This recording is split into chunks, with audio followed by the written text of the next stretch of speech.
Hey everybody, it's Bust with Battles with Bust number 534, and today we're doing battle with Morgana Mordekaiser. And so the deck in front of you, this is from Akaido. It's apparently very similar to what he played at Worlds, and I just saw his tweet here recently that it's what he used to climb up to 800 LP. He's currently hanging out inside of the top 10 of the ladder. And so a very powerful deck. It's very interesting in a couple of different senses. Number one, it's one of the few decks in the meta that actually has a positive matchup against the Morgana Galio Elder Dragon deck, and so can go toe to toe with the number one deck and still hold its own.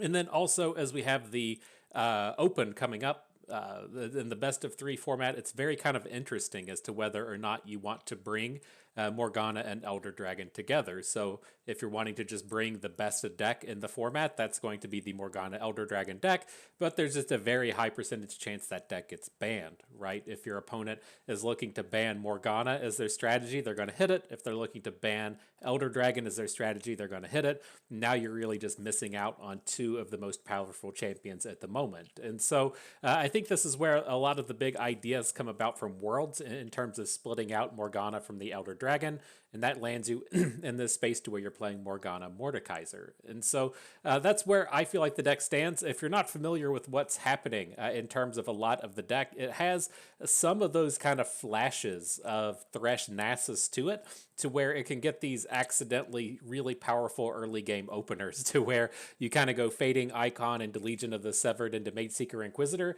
and you accidentally just overrun your opponent with an early game curve. Now, that doesn't come up too frequently. The plays you're really looking to do here are play more of the control deck kind of aspect, where we have this big mountain of removal between the Hate Spikes, the Death's Grasp, the Soul Harvests, and the Vengeances, and then we're going to be building up to some of these Mordekaiser combos. And so the way that you get built up to the combos outside of the removal spells is this deck is going to be the one in the meta that does the most work of using Mageseeker Inquisitor. And so a lot of the ways that you'll find usage out of this is you're going to play Legion of the Severed onto Mageseeker Inquisitor. Happens to be just a fantastic curve, right? A 3-drop Legion of the Severed into the 4-drop Inquisitor, but that puts you in the space to where the Inquisitor comes down, gives your opponent the suppression, then you trade off the Inquisitor with your opponent's best unit. It comes back with Deathless, gives them another round of suppression. And so while that may not be enough to just be a soul-crushing end to the game, like we see out of the Galio-based deck, it does start to give us the time to get some of the other combos going, get our Mordekaiser up and running, and then start doing the the Rekindler based cycling. And so to speak to the Rekindler, if you're not familiar with what this is capable of doing, if we've lost any champion, we get to bring it back as soon as the Rekindler comes into play, sure. But if you want to think of giving the Rekindler Deathless, now we have a way to play, get the champion back, have our unit die, and then as the Rekindler comes back from Deathless, he's going to summon out another champion.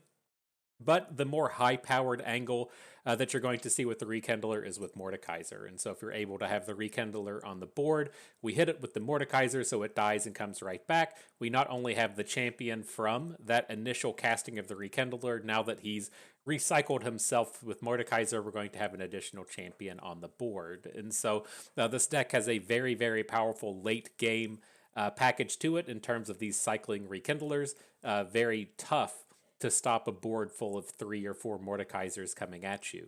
The last thing to kind of call out is that big Mordekaiser is how we will win a lot of these kind of slower games. The Mordekaiser flip, giving that drain ability as we're able to slay off the additional units.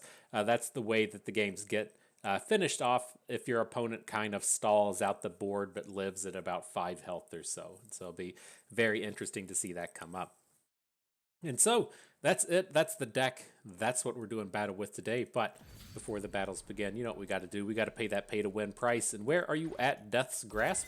Very interesting with the Death's Grasp. When I was first, kind of reviewing the set, I thought that we were going to be in a space to where Death's Grasp or Hate Spike would be in a deck, right? If you wanted to deal with a bunch of smaller units, you just played Hate Spike. If you wanted to deal with bigger units, you played Death's Grasp. But you never really played both.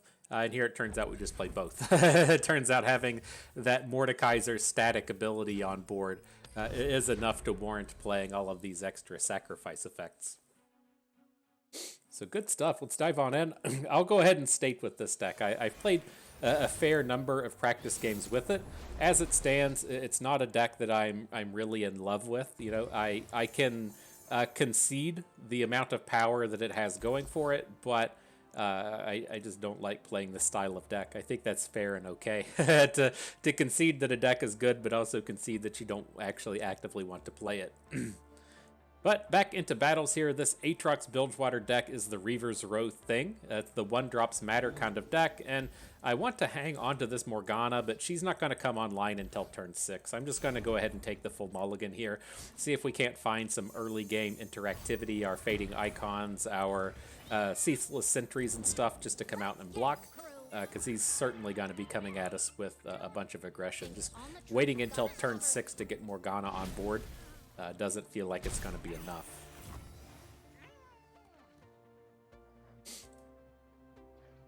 Alright, but reasonable enough stuff here. I'm going to just drop the fading icon next turn. We do have a handful of options in what we want to do.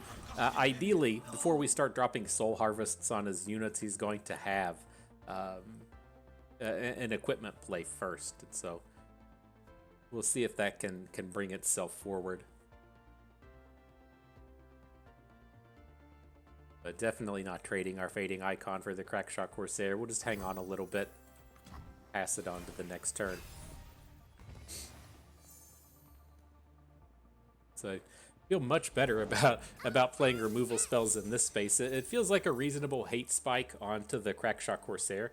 Well, let's just take the slower one.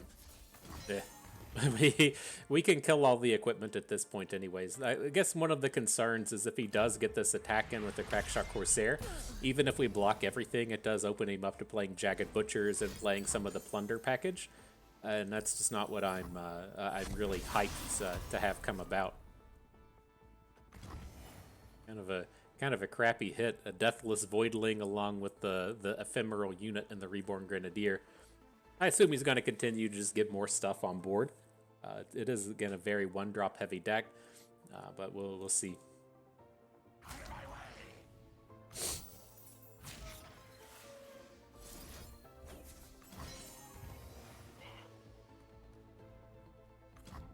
Deathless Voidling. We need to live back in that world to where Kai'Sa's running around dropping Deathless Kai'Sas onto the board. That sounds like a load of fun that that no one wants a part of. All right, but how are we going to continue on here? I think we're good to just add in the Ceaseless Sentry and just plan to block next turn. I guess the play that we would be kind of most concerned with here is if he comes in with the Reaver's Row.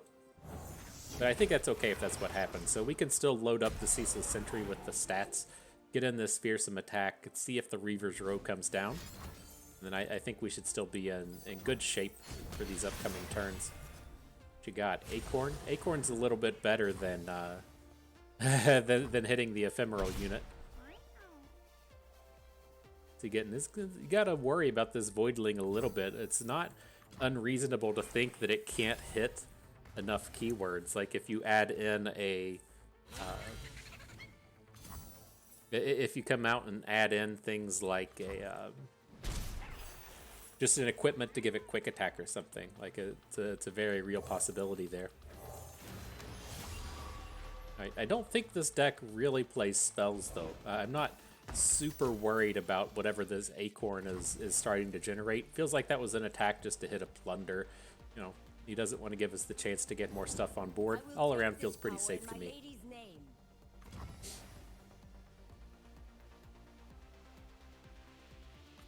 So the thing to watch for here is we did hit the Ruination. It's a bit unfortunate in the sense that if we wait around on our opponent's next attack token, they're gonna just open attack, right? We're not gonna get the chance to play the Ruination. And so I would like to play it this turn. I mean, I guess even if it pops next turn, at worst, we're just gonna be taking 6 damage. Guess we're gonna lose our opportunity as is. I assume he's gonna spike the AoE, but yeah, I mean I don't think it's that big of a deal.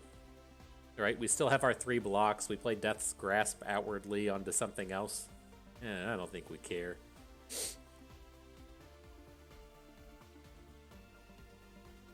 I guess it is worth noting that they do get fearsome, right?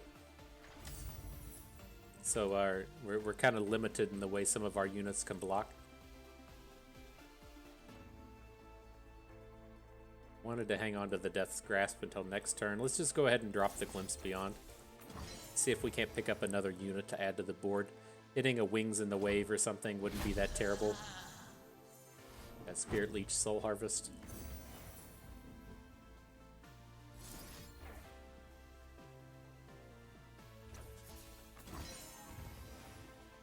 So we'll play the Soul Harvest, and then I'm planning on just adding the Spirit Leech and not killing anything, so that we get that we get the unit on board. We don't get the draw 2, but we still have the big blocker down. Now with Aatrox, what do we want? We want 9 mana on this next turn. 7 a 2 bank would let us do that. So if we add the Spirit Leech, we can't cast both spells, but I think that's okay. I don't think that's that big of a deal. I mean, as it comes this turn, we can just block Aatrox if we want, right? He doesn't get fearsome, so the Ceaseless Sentry is still a real blocker for the round.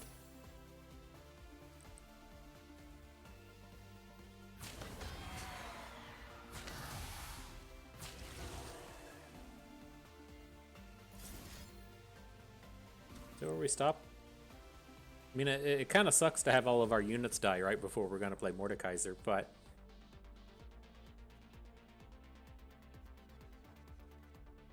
it's not that big of a deal, I don't think. I mean, he just has to have an incredible amount of struggle with Mordekaiser once he's down. And he does open us up to that potential kind of surprise space to where, you know, we've drawn the second Mordekaiser, so maybe we're in a spot to where we get to just play the 10 mana thing, the Realm of Death. I could see that being worthwhile.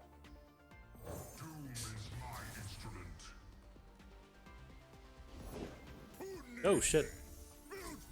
All right, well, I guess that's the thing. guess that's a thing. That guy was not on my radar. I don't think I've ever seen the Aatrox deck play that. Well, now you know. All right, on to the next one. Interesting. Like, I mean, we could have been a little bit more. Well, I guess that's not completely fair. I haven't seen the Aatrox deck play that guy, like play the big rally monster. I have seen them play the lurk spell, and so maybe that should have been something that was on our radar. All right, up against the this is Garen. This is the elites deck. So let's just hang on to the Fading Icon, and then see if we can't find the challenger unit here. Get on board a little bit earlier. There's our friend. New recruit. A real battle. All right, I think I'm just gonna pass here on turn 2. The thing to kind of watch for is if he's going to come out and drop a Battlesmith, right? And so if he has Battlesmith, I want to drop the Soul Harvest on it. Now we feel a little bit safer out here now that his units won't be growing. Lets us build into a pretty nice curve as well. If he wants to add a random 3/3 to the board here, we can start getting shutdowns with the Fading Icon, and then have a mana left over for when it's the time to add our Inquisitor to the board. Reporting for duty. Do we ever want to just halberd now?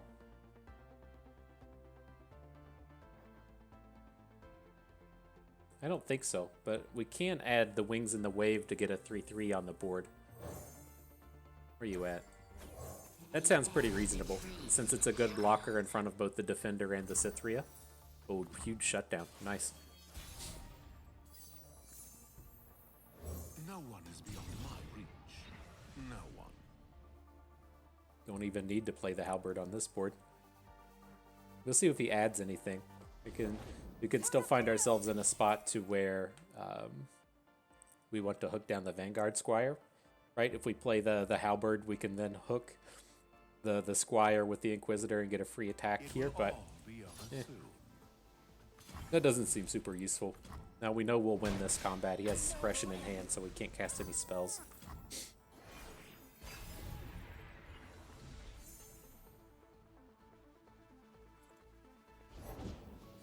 That's not Garen. Let's see if Garen comes in this round. Probably worth the vengeance at this point. There's not a ton of like really worthwhile units in the deck, but we don't have a great answer to this thing at the moment. A 4/6 scout tough isn't what I'm really super interested in dealing with. Nice.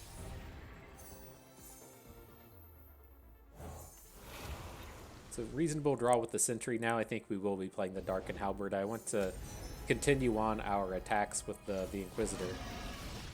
It's kind of lame, dude. Kind of lame. Out here trying to do cool stuff. he says, no, you're not. You're not gonna do anything cool. Alright, fine. Curious if we're not gonna be able to drop a Ruination next round. I would think if he's dropping it's a weird place to drop suppression, right? You should probably just wait until the next turn. If you want to play it on the next turn, then you can just drop it, right?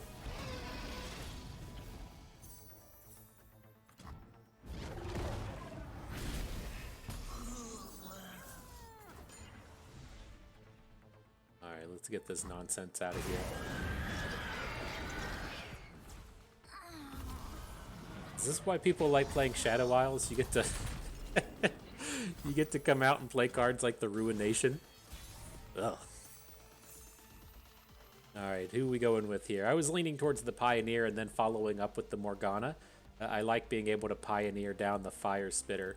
Leaning towards just taking the heal. I mean, I guess there's a handful of things, like hitting a Scout unit or something is kind of fresh, but doesn't seem like something we're really going to need to do. I have found such beauty in mortality.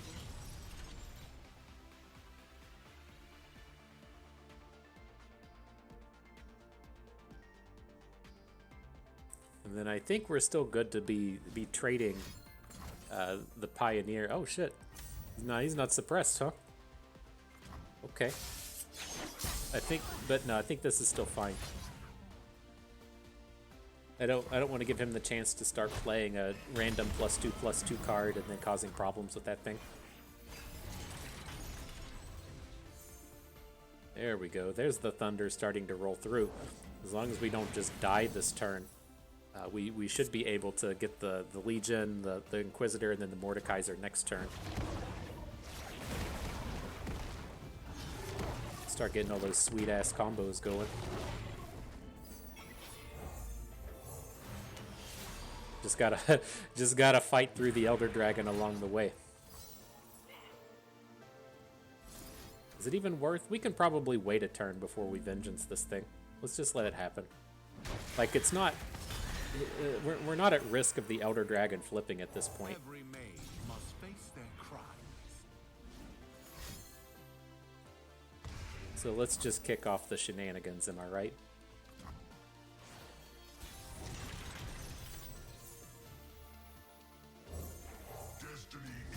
So this will give us a double suppression for the turn. And we can look to add in a Darken Halberd. Take another suppression since we have Mordekaiser on board now. I guess there is an angle. It's not unreasonable to think that he's going to have strikes here. I guess if he's got strikes, he can try and take Mordekaiser down with the Elder Dragon, but I think this is okay. I think the real question is, do we want to get the Halberd on board, since we can play it in Tarash mode a couple turns from now? Kinda okay with that.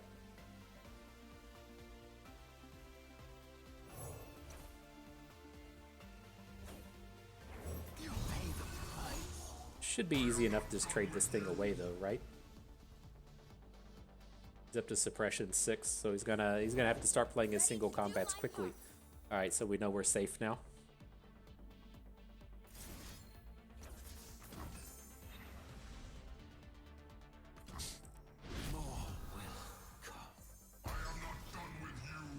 Alright, cool.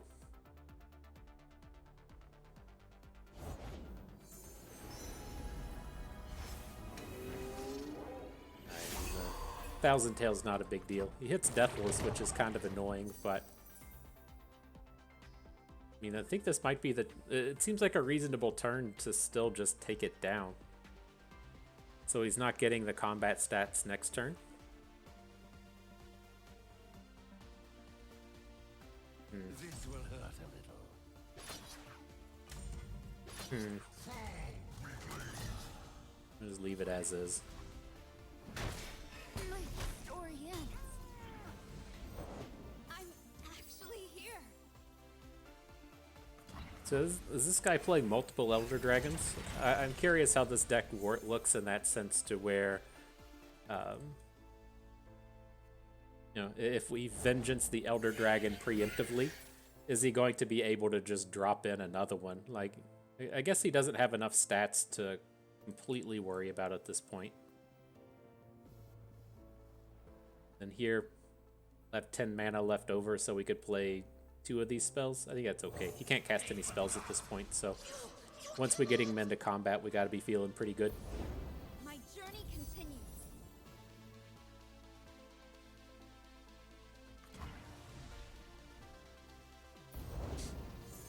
Genevieve.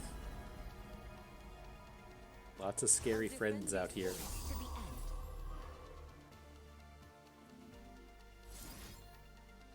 So this would be a spot if you wanted to pick Tarash up. You could do it. I don't think we need to do it here. Let's just go ahead and take the Death Grasp. And then I think we're okay. We almost got him locked out of spells. You get him up to 14, they can't play spells anymore this game. And so it takes you back to that old adage of Magic as to where if you don't have any units on board or cards in hand or anything in play, then you're just not allowed to talk. And that's what strikes me as fair here. Alright, so no attacks from the Elder Dragon. We gotta feel pretty safe at this point. He kills off enough of our dudes, Mordekaiser's just gonna flip. I trained for this. This is it.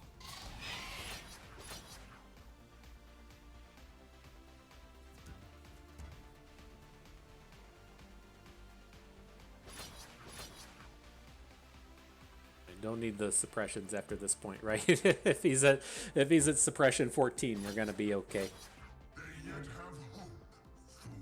No worries of single combats from that point.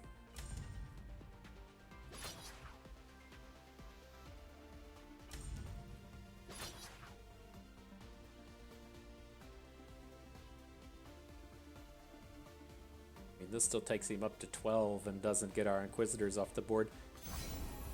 I think we're fine.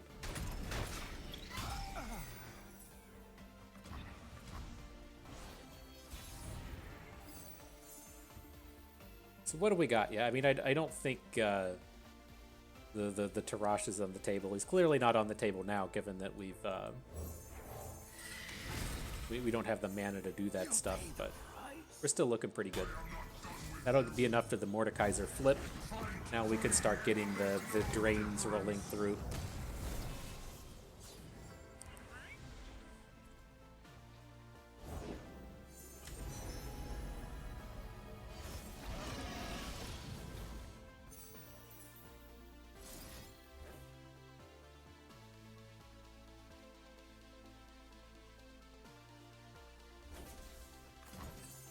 We probably don't want him casting the... I just worry about him getting more Elder Dragons on board, but we probably don't want him casting that big spell, should it turn up anyways.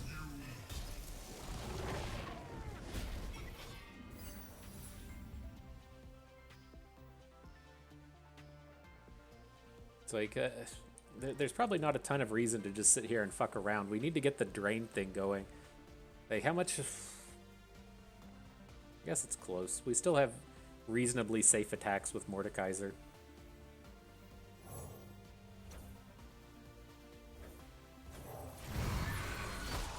I am not done with you. It will all be over soon.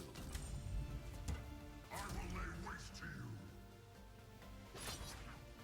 This will hurt Okay.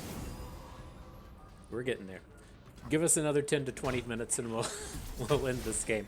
But this is one of my problems with this deck. It's like we're in a pretty commanding position here. But we still have this space where it's like if we can't win the game fast enough, we can still just get killed by an Elder Dragon, right? It's very... this is something that you see more so with like Nora decks, right? I've mentioned this quite a few times in terms of the way the Nora decks are good. This deck functions quite a bit like a Nora deck to where it's just a big unit wall a lot of the times, but the thing you'll run into with Nora is, you know, she's exceptionally good against the aggro deck. She's pretty good against the mid-range decks. She can hold her own against a certain degree of control decks, but you hit like a brick wall to where the control decks are just slow enough to where they don't care about the majority of what you're doing, and then they just have a stronger late game than you. And so the way that you would kind of see it is, like, I'm trying to think of the spaces when it's not like currently in meta, but what you would run into is like there would be like a Heimerdinger Swain, which would here, what are we up against? Teemo. I need something like this. We just need our challengers to come in and interact. But no, like you would have like the Nora, say, Swain decks, which would be on a speed scale of 1 to 10, like a 7, and then you would have decks like Nora Vagar, which on a speed scale would like slow it down to an 8, and just that little bit of extra slowness was all it took to take down all of those games. And it was like the win rate for the Swain deck was just abysmally low whenever it had to play against the Nora deck. And so it's kind of an interesting way to see how these go. But I feel like this deck suffers from that a little bit. Like, even as though we were in that kind of commanding position in the last game, we still had to worry about opponent coming out and doing a bunch of nonsense with Elder Dragons and just being like, oops, I can't be stopped, LOL. So.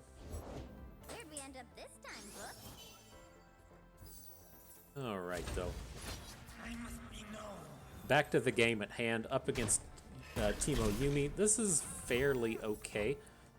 We should be able to like Death Grasp this Kelp Maidens down before it's out of hand. It's going to be at 5 next turn. The thing that we have to worry about is if we want to come in and play the Death Grasp onto the Kelp Maidens, and then the opponent has a like a pokey stick or something to kill off our unit as we start casting spells. But now that we've gotten here, we don't have to worry about it. Could look to maybe do an Explorer's Blunder type thing, but let's just get this Yuumi out of the way. Take the 2 off of the clock lane. We'll probably find a bigger unit in the near future that we could try and hit with the Blunder. Like the great outdoors. Is it worth stopping the 1 Teemo hit? Probably not. We'll just hate spike him. Swiftly.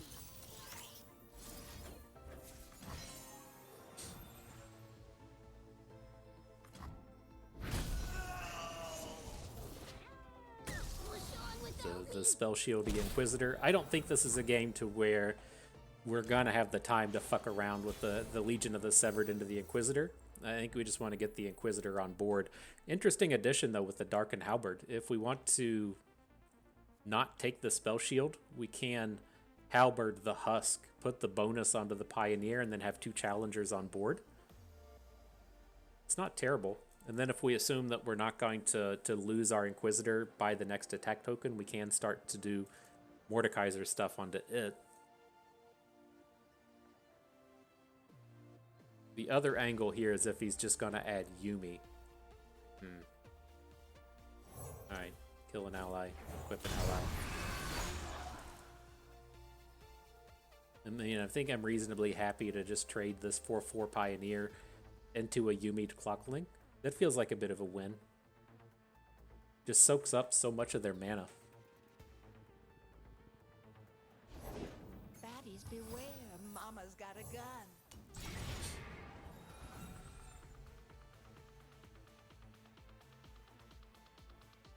So if he wants to get the trade, he probably needs to do it right now.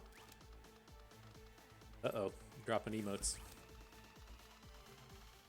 Not certain what's the deal with the deck tracker. We're getting, like, the LOR master tracker still doesn't work. And so I switched over to the Runeterra.ar one, which has features I do like. I really like the match tracker thing at the bottom, even though it's not accurate. Like, I played an AI game and conceded, and it's still kind of counting it in here, but it's still good enough for most purposes. But I don't know where our decks are. Our deck's just completely gone over here.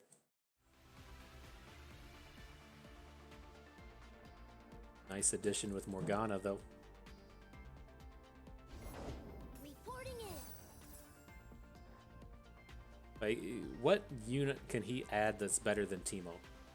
I don't think that there's a ton. It's just the only thing after Teemo is.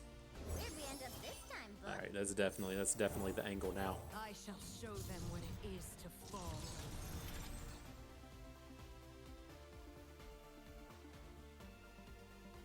All right, this game should be pretty locked in at this point. But no, it's like if he just attacks with Teemo, then that's fine. You know, we can follow up. If he just passes the turn, that's way more than fine. I think we'll just run away with this now. He's got the suppression at 2. We're gonna Mordekaiser our Inquisitor, then we're gonna well, I don't. Yeah, we'll end up killing the Inquisitor, putting the Halberd onto Morgana, then just having the giant lifesteal unit. Pity. We're in tip-top shape here.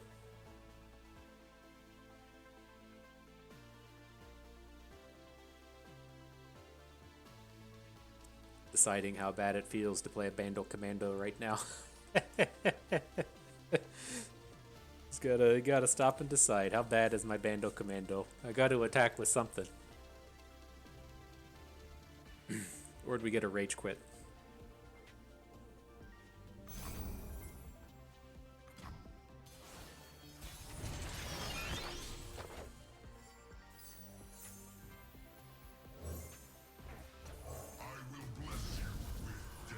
Alright, looking good. You leave me no other choice. Man, this was such a bummer. I was thinking, if you caught our previous video, I flipped the Elder Dragon for the first time. I hadn't had the chance to actually, flip him and get the attack in. But all I could think of, it was a very non-exciting, non-moment based flip with the Elder Dragon. It was just like a 2-second screenshot or something, and all I was like, man, after playing and probably literally watching 3+ hours of the Sundisk movie, what a letdown it is for the Elder Dragon to have such a crappy level up animation, right? He's not something that's happening very frequently, and so it's like, well, they probably sent the they probably sent that artist away and say we don't got time to sit around and make movies anymore. Yeah, it was a bit of a bummer.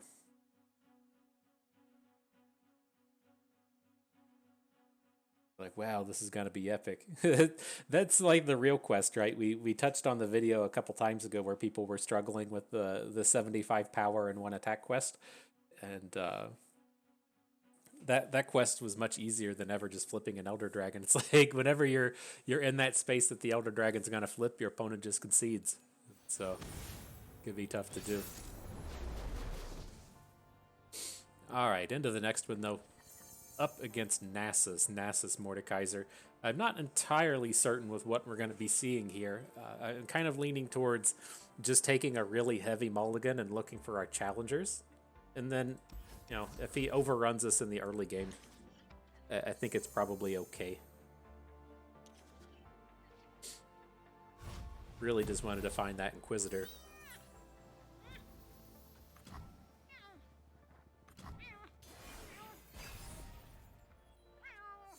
There he is.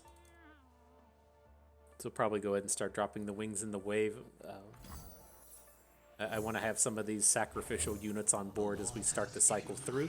And if we're going to play a Severed on 3, an Inquisitor on 4, a Morgana on 5, we're just not going to have any opportunities to spend unit mana for like 3 or 4 more turns.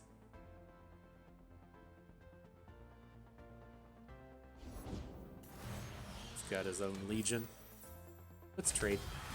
Or at least offer the trade. That strikes me as a unit that's gonna be capable of taking down a Mage Seeker Inquisitor.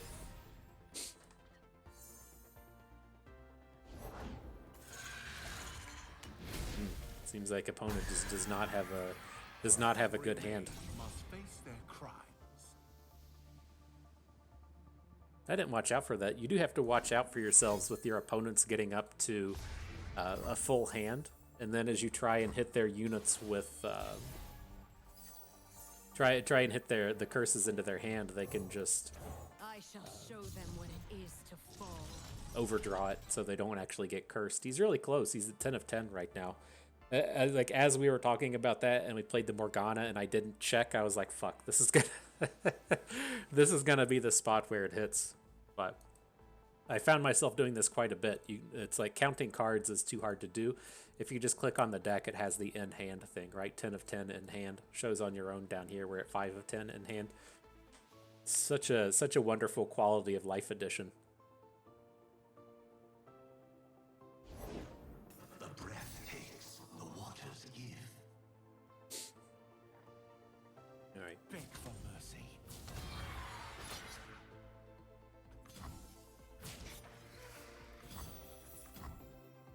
Still doesn't feel like there's any reason to add this stuff to the board.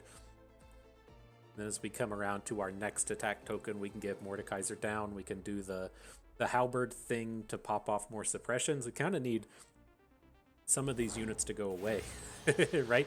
If we want to get all of this stuff on board, we need to lose our first wave and lose our prey. Let's see what turns about. Start hate spike and stuff.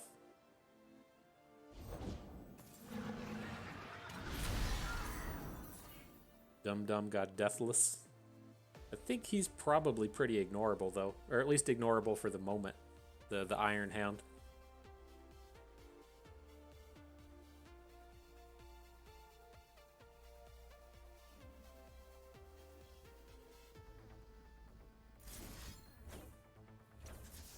Let's just start doing it. We can't pass, right? If we pass, this turn's not going to feel very good. I'm kind of okay. Like, we can block the Iron Hound and then just hate spike off onto the other dude. I think that feels fairly reasonable.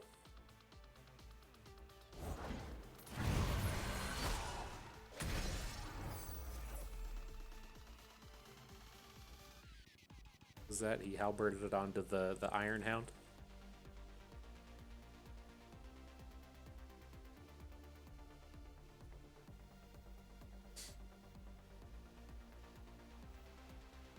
Well, that's a touch awkward if we want to get the Legion of the Severed down now. I wasn't intending on doing that. Is it okay to just take 8? Because I really want to hate spike off the Iron Hound. I don't want him to, excuse me, to be able to go into next turn and then just, Mordekaiser the dude. Alright, I fine. do not fear them. I have been through far worse than this.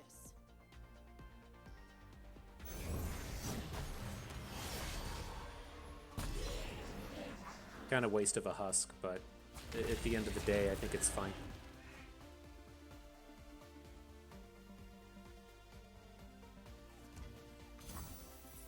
Oh, wrong one.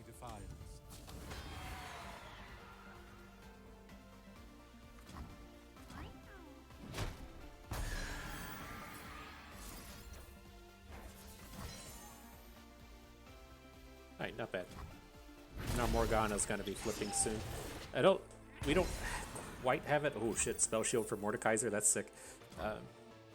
We don't quite have it right away, but we'll get there real fast.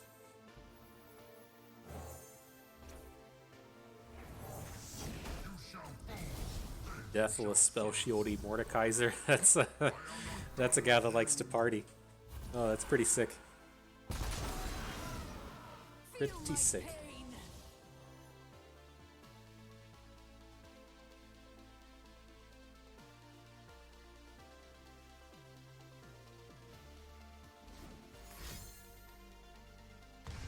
Gotta love seeing him spend all that mana. God, I mean, we can just hook shit with Mordekaiser and have him not die. That's wild. 8-4s aren't enough, my dude.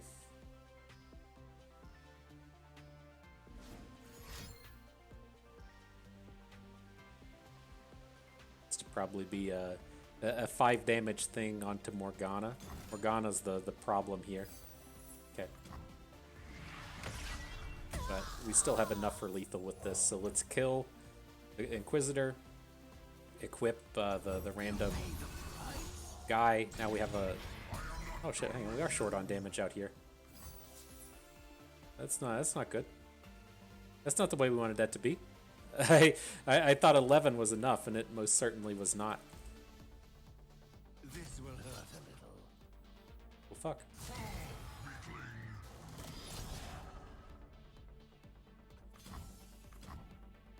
That's all right. We still got this giant Mordekaiser on board. Easy peasy.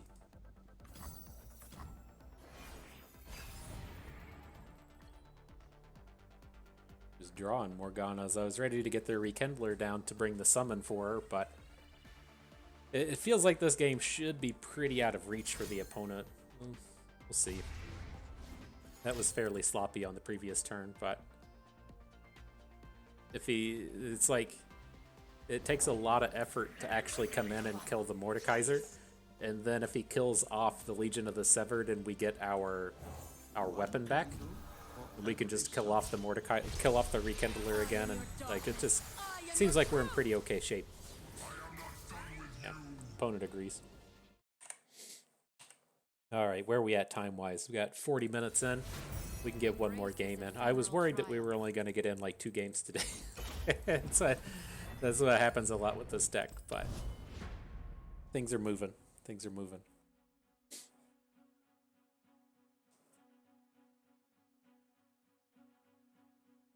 Playing this one pretty poorly, and so still cranking out some W's feels pretty good.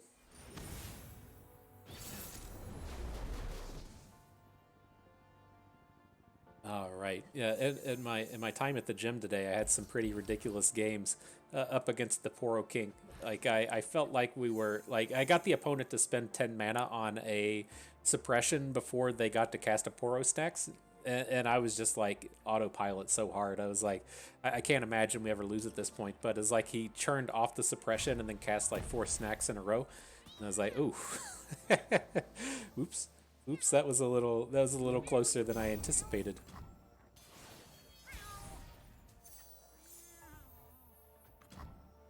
Yeah, don't know how to get the tracker back up and running. It's a bummer.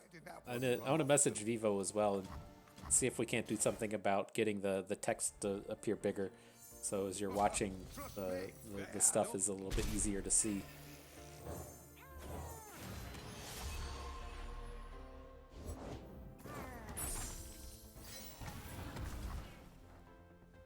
Alright, a reasonable enough start. We got our Inquisitor ready to challenge down the Poro. We'll keep the Legion of the Severed at home for a moment. He's not really worried about Poro herders. And then it feels okay. I mean, we have the Vengeance for when the Poro King comes down. Next turn should be the Poro King turn. And so if we can limit the number of snacks that he's getting, make me feel pretty good about myself. It will all be over soon. We're just going to offer this. We probably should have just traded. Alright, fine. Gone and spoke them.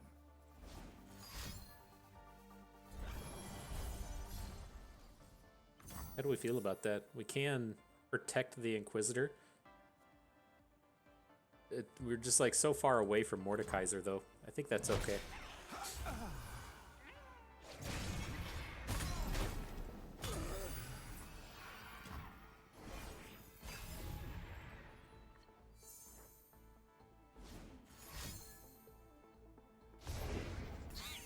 The Lonely Poro. So no Poro King for this turn. We're pretty free to just spend all of our mana. I worry about just passing here. Opponent's not going to do anything, too critical on the board. This is a pretty weak target for our Morgana. I have found But such beauty in again, I think if we pass, he's just going to give up on the turn. Okay.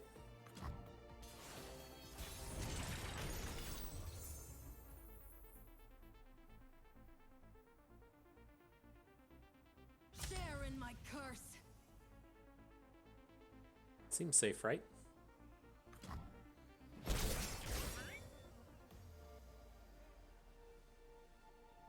So the big question here is, who do we put the Deathless on? Do you want to run it onto Mordekaiser or onto the Rekindler? And man, I feel like we're just going to get tons of Rekindlers here. The issue is like actually having your Mordekaiser die. We could probably force the issue. I mean, we've got Death's Grasp in hand. But it's like when you have double Mordekaiser, it gets kind of interesting, and you can play the follow-up one to get the kill on the Rekindler.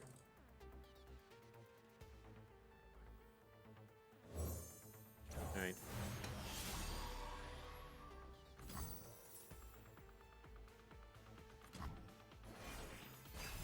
Alright, dude.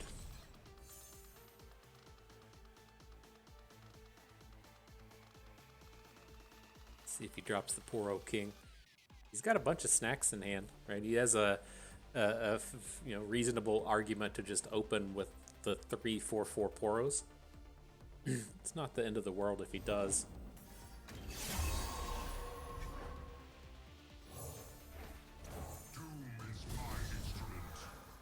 Now he can't snack.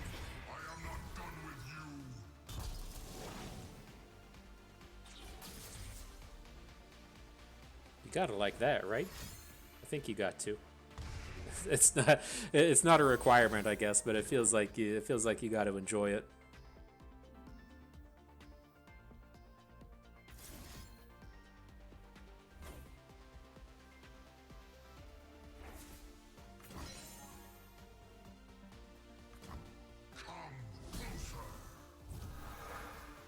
Feel my pain. Had to check. I cast it and I said I should have checked the number of cards in his hand, and then it said 10 of 10 as soon as I hit the thing, and it was the last one. It was number 10. So it's an interesting spot there. If we force him to overdraw, it's probably Poro King on top of his deck. So if you get to hit the big boy.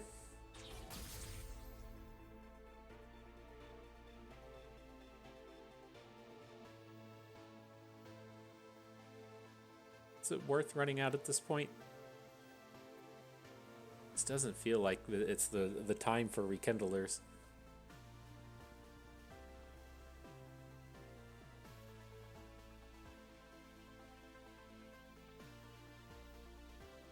This will hurt a little. Right. We kind of have free reign on our attacks at this point, right? He's still got the suppression in hand. I just... The thing that scares me the most is him just getting a Poro King and just pick like snack after snack after snack. I think that we can look to vengeance here if we need to. Like if he drops the Poro King right now, we can still just glimpse beyond the Inquisitor to try and limit his ability to play the snacks.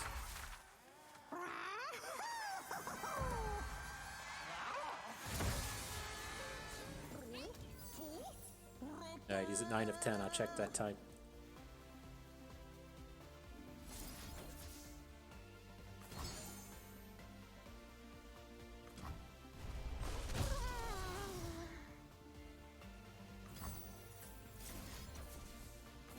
And then, I mean, we do have the opportunity with the Realm of Death in hand to just try and AoE his board. That seems like something we'll do a few turns down the road, given that... I mean, these units all suck. He's not really invested in the board right now.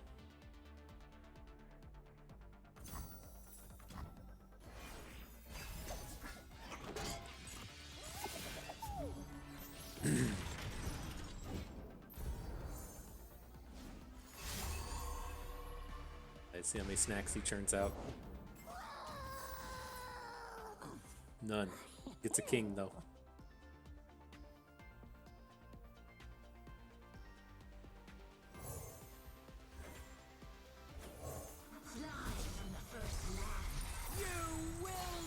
So this, leading off with this, it'll put the suppression back in his hand so we can't cast any Poro snacks this turn. He could still attack with the Poro King, but that feels like the start to me. He's generating more snacks, whatever, as long as he can't play them. Gives us a touch of chance to not worry about these units growing.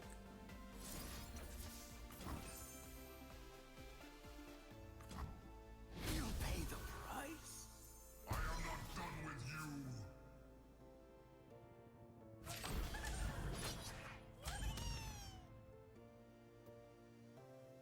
We've got him up to suppression 4. This is fine to trade out the Exalted. We just LOL drew a second Mage Seeker Inquisitor so we can keep these things up and running.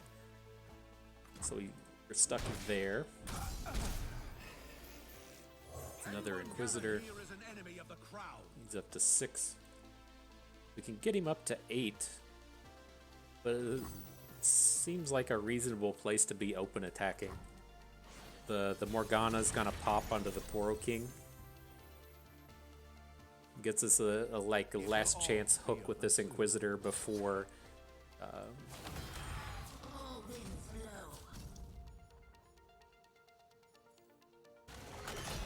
before he's able to start churning off the cards. I think this is fine. Oh shit! I thought we were gonna hit the Poro King here. This is kind of okay.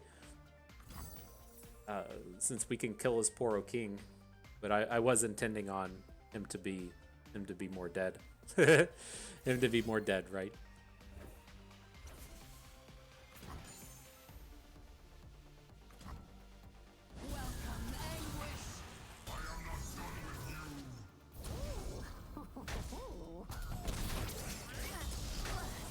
Yeah, we got the oh shit! I was thinking in my head we can get this quick attack over onto Mordekaiser and then start Realm of Deathing him, but it's not going to be the case.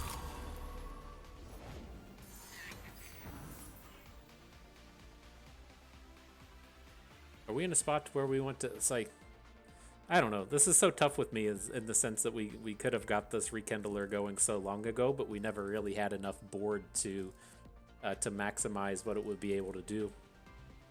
I don't think we need to be like sacrificing our kill stuff onto this Inquisitor anymore. Like that strategy seems kind of done at this point.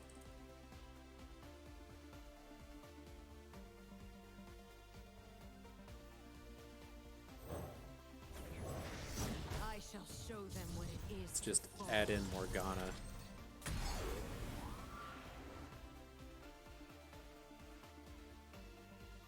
Call it a day.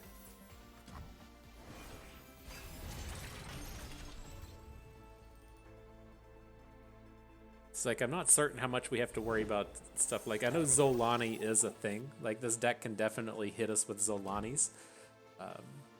That's probably our main concern at this point.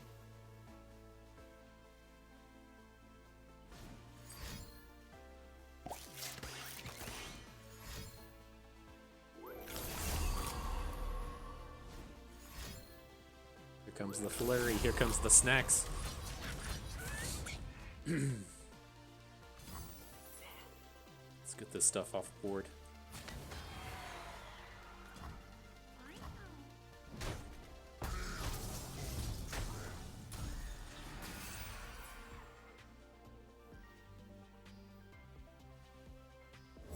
Return to us.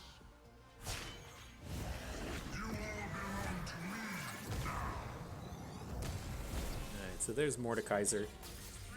Wish we had a way to kill off this Rekindler. I think we have the perfect amount of space on board. Like killing him, having it resummon, and then have the second Mordekaiser. But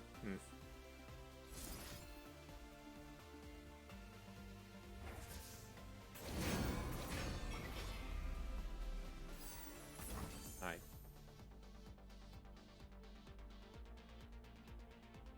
I don't think there's ways that he can stop this, right? I mean, he can play a stun, but the stun won't stop the attack, then we're going to get a bunch of units back. I think this feels pretty safe. It's like he'll get one opportunity for action, and then we just get to attack again.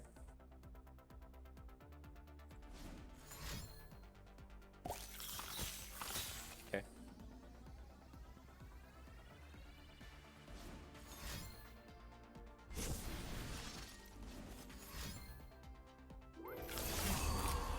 More snacks. Mordekaiser's gonna die in the combat.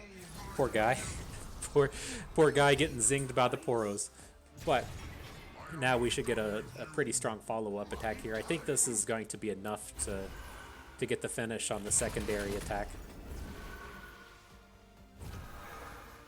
I am not done with you.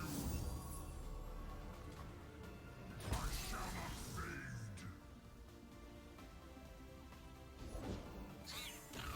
fade. It's a big old lonely Poro rolling through. Beg for mercy. And there it is.